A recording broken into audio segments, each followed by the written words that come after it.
টুকরো লেবু না হলে বাঙালির ভুরিভোজি যেন অসম্পূর্ণ। কিন্তু পাতে রাখা এই রসালো উপাদানটি কি? প্রকৃতির দেওয়া ফল নাকি কৃষকের পকেট ভরানো ফসল বা সবজি? সহজ এই প্রশ্নের সমাধান খুঁজতে গিয়ে রহস্যের মুখোমুখি হতে হয়।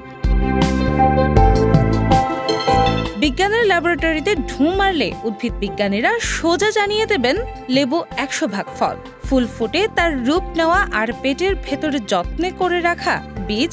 বিজ্ঞানের খাতা কলমে এটাই ফলের আসল নিয়ম। কিন্তু থ্রিলারের মতো ঘটনার আসল মোড় ঘুরে রোদে পোড়া কৃষকের মাঠে আর হাঁক ডাকে সরগরমে পাইকারি বাজারে।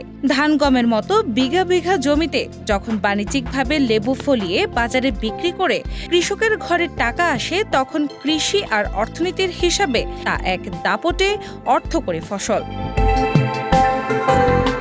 তাহলে কি লেবুর আসলেই দুটি ভিন্ন রূপ? প্রকৃতি তাকে সৃষ্টি করেছে রসময় ফল হিসেবে, আর মানুষ তার বাণিজ্যিক প্রয়োজনে তাকে বানিয়ে তুলেছে লাভজনক ফসল হিসেবে। এমনকি ব্যবহারের দিক বিচারে কেউ কেউ তো একে সবজির তালিকাতেও ঠাঁই দিয়েছেন।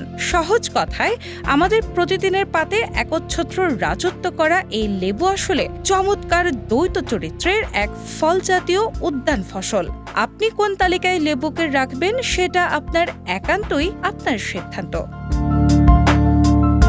রিনা ইসলাম, বৈশাখী সংবাদ।